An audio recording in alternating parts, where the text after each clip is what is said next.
উনি পরবর্তী পর্যায়ে লিখলেন, বলা আমার পরাণ খালি, সম্মুখে তার দেব আমি, শূন্য বিদায় করবো না তোমারে, মরণ যেদিন দিনের শেষে আসবে আমার দুয়ারে। যত যা কিছু করি না কেন, এই পৃথিবীর মায়া ত্যাগ করে আমাদের চলে যেতেই হবে। এই মায়াময় সংসারে এসে, সংসার নাটকের রঙ্গমঞ্চে দাঁড়িয়ে শেষে আমরা অভিনয় করছি, আমরা কত কিছু করছি বাবা, কিন্তু অন্তরে কি ধারণা এত কিছু করছি, এখান থেকে কোনো কিছু আমরা নিয়ে যেতে পারবো না।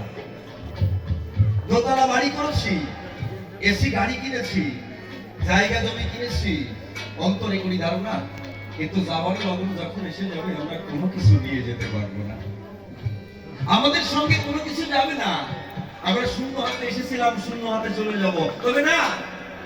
সাধু যারা চরাচরে তারা ডাক দিয়ে বলে ফেরে, আমরা শূন্য হাতে এসেছিলাম সত্য, কিন্তু আমরা শূন্য হাতে যাব না। আমাদের যাবার সময় কি যাবে? আমাদের সারা জীবনের অর্জিত কর্মফল। আর কি যাবে? আপনাদের মতো সাধু গুরু সজ্জনের চরণে। যদি একবার হায় কৃষ্ণ প্রাণ কৃষ্ণ বলে বেঁচে তুই আঁকি বলে এই চরণগুলি মরণ করতে আমরা পেলেও যেতে পারি। আমার তাই এখানে পদকর্তা গাইলেন, কি যে দেখলাম কি যে হলো, এই তো দুনিয়া।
কারো নয়